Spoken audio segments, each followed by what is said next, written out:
Oi pessoal, tudo bem? Eu sou a Pamela. No vídeo de hoje eu quero contar pra vocês o caminho das pedras até conquistar a minha residência permanente aqui no Canadá. E eu realmente espero que com a minha história eu possa te ajudar de alguma maneira a não desistir dos seus sonhos. Mesmo quando as dificuldades, os desafios e as inseguranças aparecerem no seu caminho, que você não desista, que você lute, porque no final vai valer a pena. Afinal, como diria Chorão, para quem tem pensamento forte, o impossível é só questão de opinião. Vamos ser loucos e vamos conseguir conquistar e realizar os nossos sonhos. Então vamos lá, vamos começar nossa história?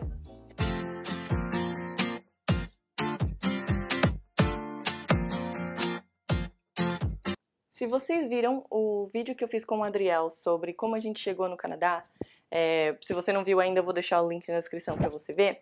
Eu sempre amei inglês. Inglês foi sempre uma paixão minha. E eu sempre tive vontade de passar um tempo fora do país.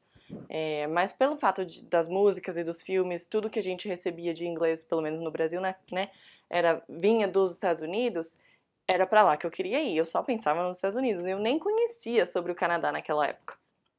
Mas em 2008, a minha tia Letícia me convidou para passar as férias dela no Canadá, em Toronto. E eu não conhecia, mas eu falei, é uma oportunidade muito boa. Eu sei que eles falam inglês, é bem pertinho dos Estados Unidos, eu fiz umas pesquisas, tinha gostado. E pelo fato dela, né, tá indo, seria muito mais fácil de convencer os meus pais, por eu ser filha única, a me deixarem ir. E graças a Deus eles concordaram e a gente foi pra lá, ou melhor, a gente veio pra cá, pra Toronto, em maio de 2008. E eu não sei se vocês sabem, mas naquela época a gente tinha que aplicar pro visto pessoalmente no consulado canadense em São Paulo. Então a gente levava a papelada toda e chegava lá, fazia uma filinha, porque eles tinham um horário de atendimento, você fazia a fila e falava como se ia no guichê, dava a documentação e tinha que sentar e esperar para ver o resultado, que saía na hora. Que é uma parte positiva, saiu o resultado na hora, né? Mas dava um negócio no coração, minha gente. Nossa senhora, ainda bem que a tecnologia veio pra pelo menos deixar a gente esperar em casa, né, gente? Pelo amor de Deus. Então, em maio de 2008, vim pra Toronto, estudei um mês aqui, me apaixonei, voltei pro Brasil. Já tinha essa ideia de querer morar aqui, mas eu fiz uma faculdade, né? Então, eu fiz um ano de relações públicas para começar, mas eu não gostei muito. Eu gostava do que era, mas eu não achava que tinha muita oportunidade de emprego naquela época. As pessoas não conheciam muito bem o que o Relações Públicas fazia, então era muito difícil achar emprego. Eu estava tentando achar estágio e as coisas que eles pediam não tinha nada a ver com o que realmente era. Então, eu queria usar meu inglês ainda e utilizar da minha comunicação, eu gosto muito de falar com pessoas. E aí eu pensei em fazer o quê? Comércio exterior. E no segundo ano da minha faculdade, no começo do segundo ano, eu comecei a trabalhar como estagiária numa empresa que se chama Polymolde, que fica em São Bernardo, e eu trabalhava na área da importação.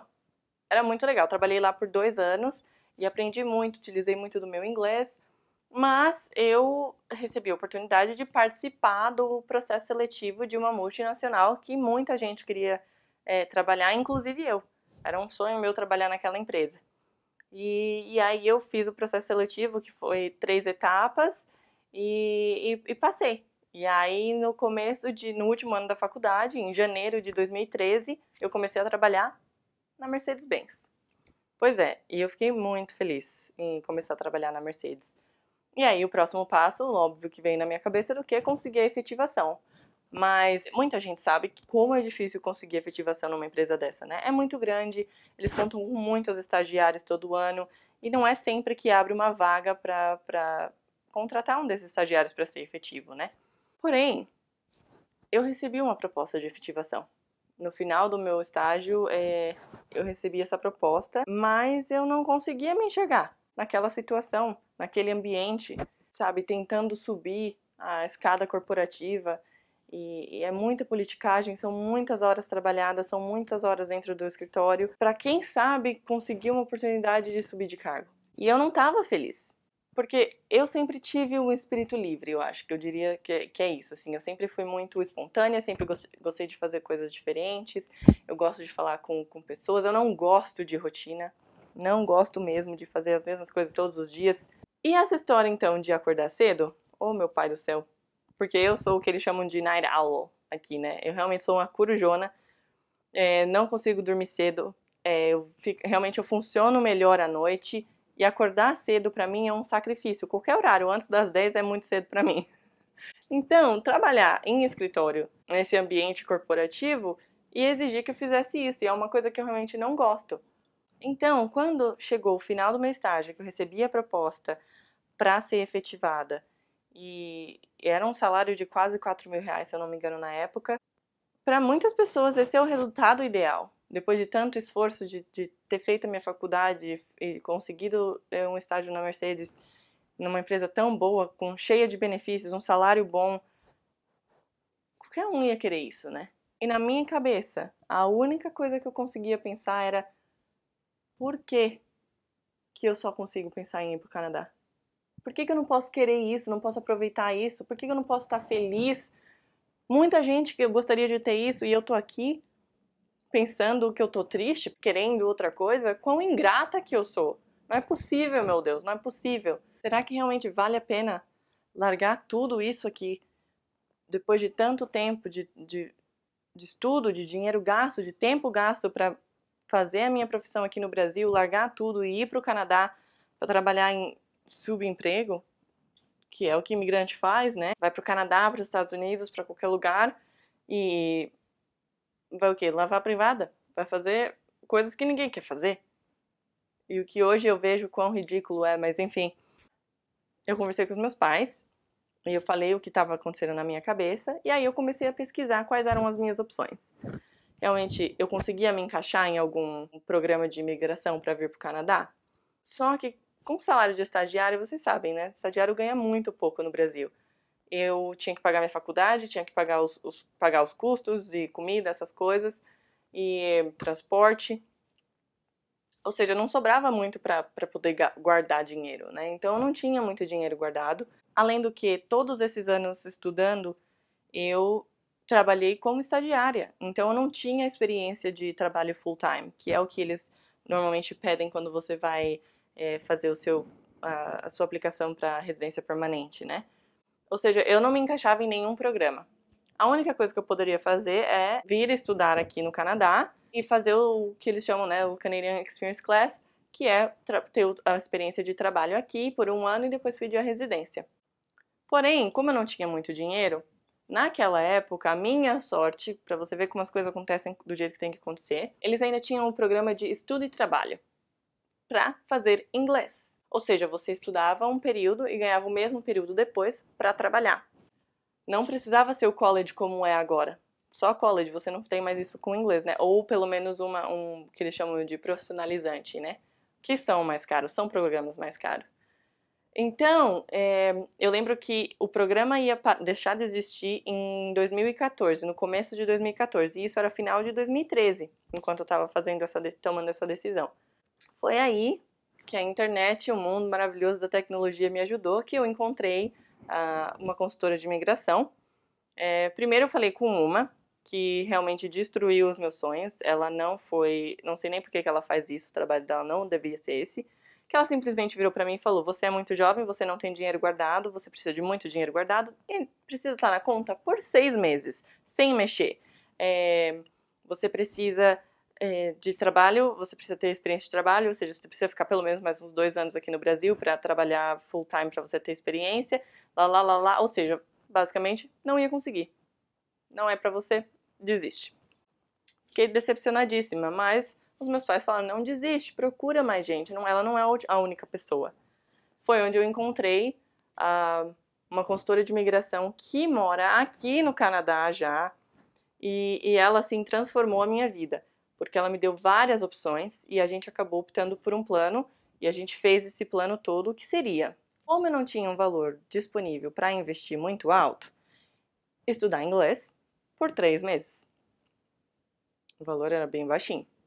Aí eu aplicava para o visto de estudo e trabalho por esses 6 meses, porque o programa de estudo era 3 meses, mais 3 meses de trabalho, ou seja, 6 meses. Depois disso, enquanto eu estava no Canadá, eu conseguiria trabalhar, juntar mais dinheiro para completar com o que eu já tinha, para poder aplicar então por um college. E aí fazer o college de 2 anos e depois consegui mais 3 anos de trabalho, e assim, com 1 ano de experiência canadense, de trabalho canadense, eu conseguiria aplicar para residência permanente. Perfeito. Pois bem, o plano foi traçado, agora é hora de falar com o chefe. Ah, sim, e detalhe, eu falei com ele antes mesmo de ter meu visto aprovado. Eu tinha aplicado, mas ainda não tinha sido aprovado. Eu sentia, no fundo do meu coração, que não tinha outra opção, que eu ia conseguir. Aquilo era pra mim, eu tava lutando e eu ia conseguir. Era assim uma certeza que raramente a gente tem, mas eu tinha naquele momento. Então eu fui pra ele, falei com ele e falei o que estava acontecendo. E o melhor que me surpreendeu foi o que ele falou pra mim. Ele disse: Pamela, a gente vai ficar muito triste de perder alguém como você, mas vai, realiza esse sonho, você tá jovem ainda e vai ser ótimo pra você. E se no fim não der certo, se por algum motivo você não gostar e quiser voltar, as portas vão estar sempre abertas pra você.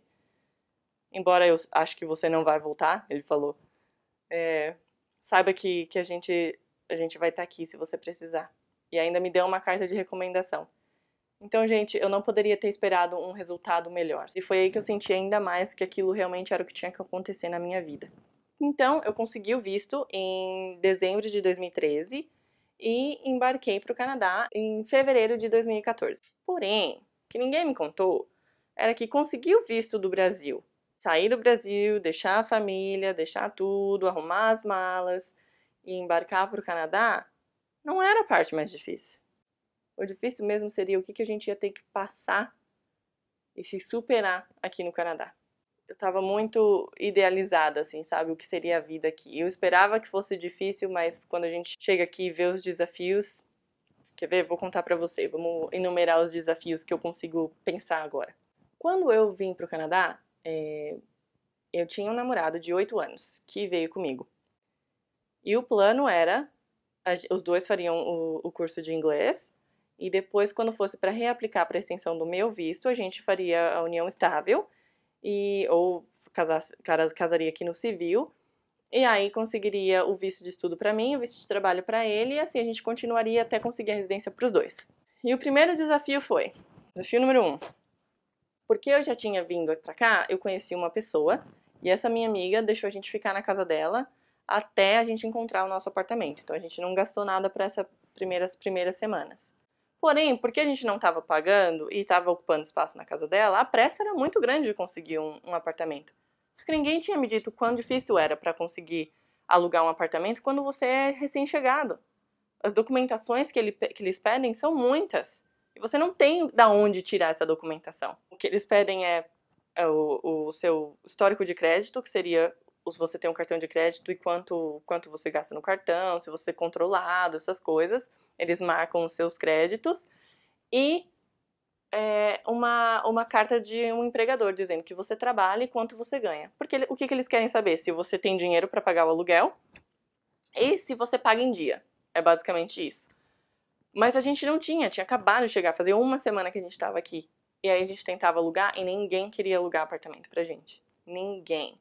E aí o desespero foi batendo, porque já não estava mais legal ficar na casa da minha amiga. Então, o desespero estava batendo muito grande, gente, muito na porta, assim. E aí eu achei na internet, comecei a pesquisar como que faz para estudante, imigrante, alugar um apartamento. E achei essa empresa que basicamente falava que por uma taxa administrativa eles tinham uma lista de lugares que você poderia ir para alugar, que tinham parceria com eles e não pediam nenhuma comprovação. Era só pagar o primeiro e último. Óbvio, gente, que hoje pensando bem, é ridículo, ninguém faria isso. A regra é uma que eles tendem a seguir a regra aqui bem direitinho. Foram $250 que a gente pagou.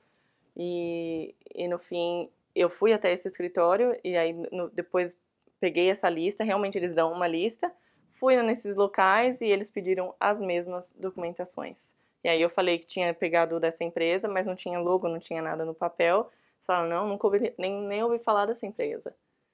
E a gente tentou voltar na empresa onde a gente tinha ido, já não existia mais, então eles tinham acho que vários escritórios que eles alugavam, eu não sei como eles faziam o esquema deles. Mas a gente caiu nessa cilada básica logo de começo. Já gastamos $250 que a gente nem tinha, né, pra gastar. Então eu fiquei sabendo sobre um site que se chama Kijiji e ele mostra vários apartamentos. Hoje tem Kijiji, Craigslist. E eles mostram apartamentos que são pessoas que alugam os próprios apartamentos. Não são gerenciadoras, né? Não são como se fossem corretoras. Então seria mais fácil de conseguir dessa maneira. E aí eu encontrei uma pessoa que foi, assim, muito gentil e ela tinha um basement que ficava na Eglinton West. E eu contando a história do que tinha acontecido pra ela, ela se comoveu e aceitou alugar pra gente, só com o primeiro e último, sem nenhuma comprovação de renda nem nada. E aí a gente foi e começou a morar nesse lugar. Porém, parte desse desafio de arrumar o apartamento é que quando a gente conseguiu esse basement, a gente não sabia que a gente nem poderia estar morando ali. Era ilegal, porque as regras aqui não deixavam, sabe por quê? Não tinha uma janela, gente. Era como se fosse realmente um buraco embaixo da terra. Era gelado, escuro, eu não sabia se era dia, se era noite, se estava nevando, se estava chovendo, se estava sol, nada. E eu fiquei ali por 7 meses. Então teve o primeiro desafio que foi de alugar um apartamento, o segundo desafio de morar num basement, o terceiro desafio que a vida tem dessas coisas e nem sempre o que a gente planeja é o que vai acontecer até o final, muitas coisas mudam. E a gente terminou. E não foi um término muito fácil, não, foi bem complicado. E a única coisa que eu conseguia pensar era o que eu tinha feito na minha vida. Agora o único jeito era voltar para o Brasil. Não tinha mais como eu conseguir fazer aquilo sozinha. Era o que eu pensava, realmente, era o que eu pensava. Não vai dar para fazer sozinha. A única coisa que eu conseguia pensar era: não acredito que eu fiz tudo isso. Que burrice. Larguei um emprego muito bom no Brasil. Larguei uma oportunidade de crescer numa empresa e ter sucesso profissional e ter dinheiro para realizar minhas viagens, as coisas que eu quero fazer, para passar por isso. Mas aí veio um anjo da guarda, né? Que Deus colocou no meu caminho, com certeza. Que foi a minha amiga Carol. Eu conheci a Carol aqui, é uma brasileira, e eu contei pra ela o que estava acontecendo. A gente já tinha uma amizade há um tempo, né? E quando isso aconteceu, eu contei pra ela o que aconteceu e ela falou pra mim: você vai desistir do seu sonho por conta disso? Se esse realmente é o seu sonho, então você não pode desistir por nada nem por ninguém. Eu não vou deixar você fazer isso com você mesma. Então pega as suas malas, pega as suas coisas e vem morar comigo, com meu marido. E foi o que eu fiz. Realmente ela me incentivou e Carlos, que é o marido dela, se vocês estiverem assistindo isso aqui, muito, muito obrigada. Eu vou ser sempre, eternamente grata pelo que vocês fizeram por mim. Muito obrigada mesmo. Se não fosse vocês, eu não estaria nem contando essa história hoje. Então, eu morei com ela, eu fui morar com ela por mais ou menos um mês e pouquinho, que foi no final de setembro de 2014. E nesse período eu comecei a procurar por um apartamento e eu consegui achar um apartamento bem pertinho da casa dela, no lado leste de Toronto. E dessa vez eu consegui alugar, porque eu já tinha emprego, ou seja, eu tinha carta do empregador e eu tinha crédito. E aí eu consegui alugar esse apartamento, mas com isso veio o problema de que pouco dinheiro que eu tinha guardado, agora eu tinha que gastar para pagar o primeiro e último mês do aluguel, para comprar móveis, para realmente me reerguer. E eu não tinha esse dinheiro para pagar o college, que já estava chegando. Meu visto estava expirando, precisava estender e pagar o college para poder estender o visto. E de novo, meus pais, que estão sempre do meu lado e sempre me ajudam de alguma maneira, fizeram um sacrifício e os dois vieram para cá em novembro, que foi quando eu mudei para o apartamento novo, para me ajudar a comprar as coisas, a mobiliar tudo. Minha mãe ficou aqui por um mês e depois teve que voltar para o Brasil para cuidar de tudo, continuar com a vida dela. Ela tem emprego, ela tinha que cuidar das coisas lá, enquanto o meu pai ficou aqui comigo por 6 meses para poder me ajudar nessa adaptação de começar um college novo e ter uma casa sozinha. E realmente, gente, eu tenho os melhores pais do mundo, porque se não fosse por eles, eu não sei nem o que eu teria feito. Eu realmente tenho muita sorte de ter pais como eles. Então, o meu pai, que não falava inglês, nenhuma palavra de inglês, decidiu memorizar uma frase falando o que ele fazia no Brasil, que é funilaria e pintura, né? E ele saiu e só com essa frase, e eu lembro de receber uma ligação dele falando: filhão, eu falei com esse moço aqui, mas agora não tô entendendo o que ele tá falando de volta pra mim. E eu senti um orgulho, assim, gente, que vocês não estão entendendo. É por isso que eu tive a coragem de fazer o que eu fiz, de largar tudo e de lutar pelos meus sonhos, porque esse é o tipo de exemplo que eu tenho em casa. Meu pai e minha mãe são guerreiros, eles lutam, eles não têm medo de ir pra frente, mesmo que nem falar a língua eles falem. Então, ele falou com esse moço e ele, né, tinha uma oportunidade pra ele ir lá e ali ele ficou um tempo até ele voltar pro Brasil. É um orgulho mesmo, né? E aí é onde entra o quarto desafio que eu passei aqui e que esse é muito difícil pra eu falar, porque eu não desejo que ninguém passe por isso, embora eu sei que é uma coisa que é meio que inevitável quando você escolhe morar em um outro país. Que foi o desafio de perder um ente querido enquanto você está morando fora. O meu pai perdeu o irmão mais velho e eu perdi um tio muito querido pra mim. Eu diria que foi o momento mais difícil que eu já passei na vida. Nenhum dos desafios que eu tinha passado antes tinha sido tão doloroso. Você se sente impotente, você se sente culpado de não estar perto da família nesse momento. E quando eu recebi a notícia, minha mãe estava conversando comigo pelo Skype e ela recebeu uma ligação que ele estava no hospital e dias antes ele ia receber alta e infelizmente o coração dele não aguentou. Eu estava sozinha em casa e a única coisa que eu pensava era no meu pai, que não estava lá. E eu precisava estar junto dele nesse momento. Então eu pedi pra minha mãe não deixar ninguém da família falar com ele até eu chegar até ele. E foi onde eu saí de casa e eu ligava pra ele e ele não atendia. Eu sentia que alguém já tinha falado alguma coisa e alguém da família, que eu não sei quem é até hoje, mandou uma mensagem pra ele pelo WhatsApp e contou o que tinha acontecido. Então, assim que eu cheguei onde ele tava, a única coisa que eu me deparei foi o meu pai ajoelhado no chão e ele chorava feito criança, chorava desesperadamente. E ele só gritava pedindo para que fosse mentira, para que aquilo não fosse verdade, que fosse só um pesadelo que ia passar. Foi muito, muito difícil, gente. É uma coisa que assim, realmente eu não imaginava que ia ser tão complicado. E essa consequência vem da decisão de morar fora. E não é fácil de lidar com ela. Não é. Até hoje, eu não consigo acreditar que isso aconteceu. E eu vou pra sempre sentir falta do meu tio Mauro. Que a gente conversava que ele ia vir me visitar, que ele queria conhecer a neve e patinar no gelo. E a gente nunca conseguiu fazer isso.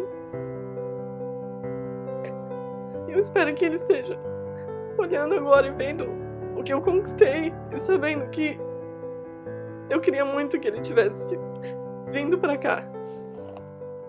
E aí depois desse desafio veio o quinto desafio, que foi quando eu tive que falar um até logo pro meu companheiro de apartamento, meu melhor amigo, meu paizão querido, que teve que voltar pro Brasil, né?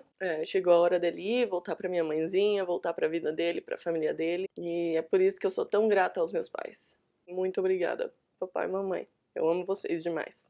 Agora a gente chega ao sexto desafio, que é, provavelmente muitos de vocês já sabem, aqui a faculdade ela é full time. Então, quando você faz uma faculdade aqui, você tem que estudar em horários loucos, assim, é sempre de manhã e um dia você estuda das 8 da manhã às 7 da noite, no outro dia você estuda das 3 da tarde às 5 da tarde.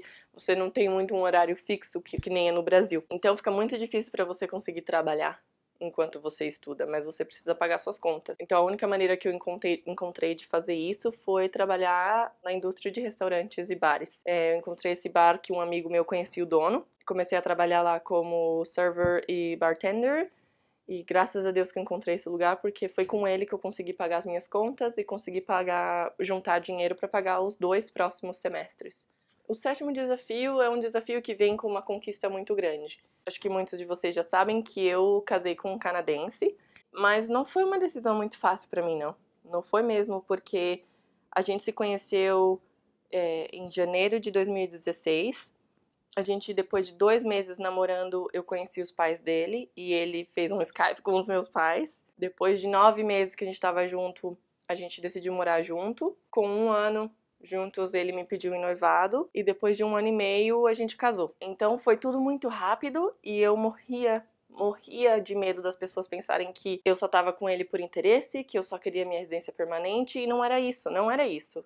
Eu tinha planejado já o que eu ia fazer, eu tava fazendo a minha faculdade, eu tava com tudo pronto, planejado, traçado pra, né, conseguir a minha residência permanente por mim mesma. Mas ele entrou no meu caminho. A vida mudou, me trouxe esse presente. E é por isso que eu te falo, não tenha medo. Se você vem solteiro ou solteira e encontrar o seu canadense ou a sua canadense por aqui, não tenha medo. Se você realmente vocês se amam, vai fundo, vai nessa, porque tudo acontece por um motivo. Abraça essa oportunidade e hoje eu sou muito feliz, como nunca fui feliz antes. Ele é meu melhor amigo, meu companheiro, ele tá aqui pra todas as horas. É a pessoa mais engraçada que me faz rir todos os dias e eu não mudaria nunca o que aconteceu. Então é um desafio que veio com uma conquista muito boa, né? Mas uma segunda parte desse desafio foi realmente planejar o meu casamento aqui sozinha, sem ter a minha mãe e o meu pai por perto, principalmente a minha mãe, né, que as mães realmente ajudam as noivas nesse momento. Meu casamento foi lindo, foi emocionante, minha família, minha avó, eu trouxe a minha avó do Brasil para acompanhar esse dia tão especial para mim. E meus tios, assim, eu tive a casa cheia, ficaram 11 pessoas aqui no meu apartamento, e assim, foi maravilhoso, foi perfeito. Porém, o planejamento foi muito estressante e hoje, pensando bem, eu não sei se eu faria de novo. Eu acho que o oitavo desafio não é bem o oitavo desafio, é um conjunto de desafios que eu acho que é o que esperar quando você muda pra cá. Os desafios que você vai ter no dia a dia e como você vai superá-los. Eu acho que a gente precisa de pessoas que contem pra gente os problemas e como elas superaram os problemas. Porque a gente vai precisar de muito apoio nesse momento, muito mesmo. Por exemplo, ir ao mercado, seja de transporte com transporte público ou a pé, quando tá uma temperatura de menos 20 graus lá fora e você tem que carregar a sacola. Muito difícil, você acha que não, mas não é uma tarefa muito fácil, não. Você vai provavelmente ter 2 ou 3 empregos ao mesmo tempo e a carga é muito forte em cima de você mesmo.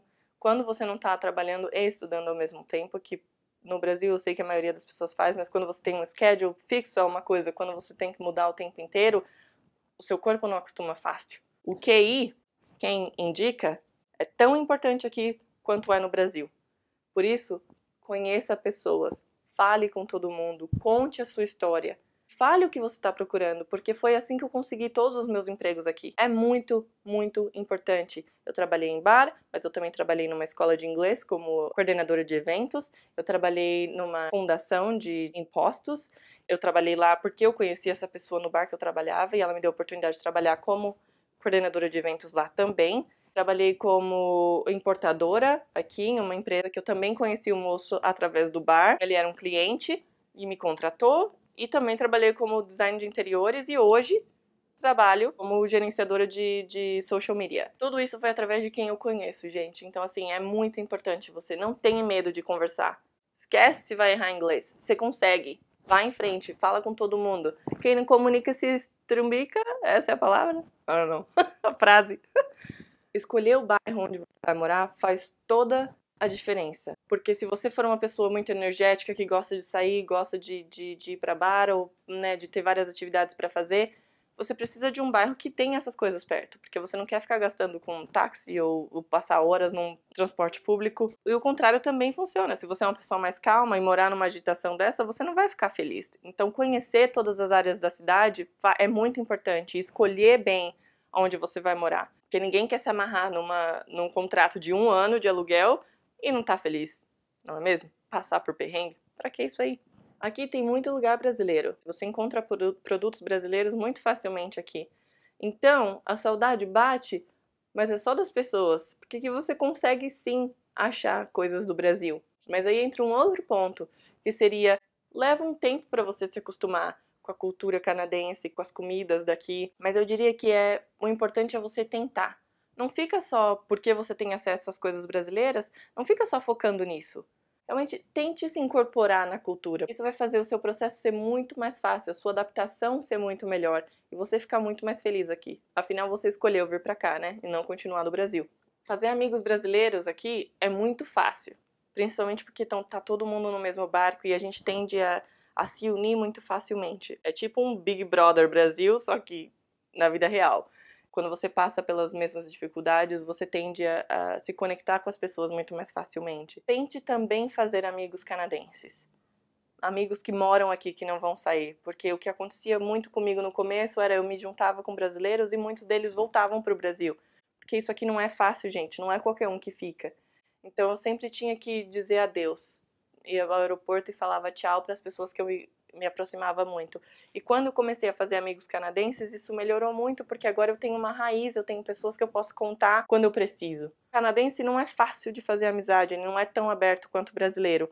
Mas uma vez que você consegue entrar e quebrar aquele gelo, eles são pessoas muito leais. Eles vão sempre estar ali para vocês, isso é fato. Eu acho que a última coisa que você precisa saber é que você vai passar por muitos desafios. Você vai quebrar a cara, você vai cair, mas você vai levantar. O importante é não desistir. Tenha o seu objetivo na mente e continua. Você vai conseguir, você é forte, você já tá aqui. Isso já te mostra o quão forte você é, porque todo mundo sabe que não é fácil. Quando você tá aqui, você sabe que é ainda mais difícil do que você imaginava. Então não deixa que as suas dificuldades e as inseguranças que você tem te impeçam de realizar o seu sonho. Vai, continua firme. Se apegue nas pessoas que te amam e continua firme. Que tudo no final vai valer a pena. Hoje, nos meus 5 anos de Canadá, o que eu posso te dizer é: eu vim, eu lutei, eu conquistei o meu objetivo, eu conquistei a residência permanente, eu ganhei presentes na vida que eu jamais imaginei ganhar, me tornei uma pessoa que eu tenho orgulho de quem eu sou, eu tenho orgulho de ser brasileira, eu tenho orgulho da mulher que eu me tornei, e eu sei que eu consigo ultrapassar qualquer barreira. E foi através dessa minha experiência que eu encontrei a minha missão, que é de ajudar os meus conterrâneos, você, brasileiro, que tem o mesmo sonho de mudar para o Canadá e viver aqui, a passar por essa trajetória de uma maneira muito mais tranquila, sem tantas pedras no caminho como a minha teve. E se eu puder fazer isso por vocês, eu já me sinto muito, muito satisfeita. Eu quero que vocês obtenham da forma mais simples e rápida todas as informações que vocês precisam para conquistar o sonho canadense de uma forma mais tranquila e segura possível. E aí, você tá pronto para embarcar nessa viagem? Então conta com a gente, tá? Se você ainda não segue a gente nas redes sociais, então segue a gente lá. No Facebook, que é Embarque Canadá. No Instagram, @Embarque Canadá. Aqui no YouTube, gente, aperta ali o botãozinho de se inscrever. Ajuda muito a gente, com certeza, a continuar esse trabalho e a mostrar para vocês o que o Canadá tem para oferecer. A gente também coloca muita informação no nosso site. Se você ainda não conhece, acessa lá, embarquecanadá.com. E é isso, gente. Coloca aqui nos comentários o que vocês acharam dessa história, se vocês estão passando pela mesma situação, o que vocês esperam dessa experiência e vamos se comunicar, vamos ajudar um ao outro, tá bom? Eu espero que vocês tenham gostado e a gente se vê no próximo vídeo. Beijo, gente! Bye!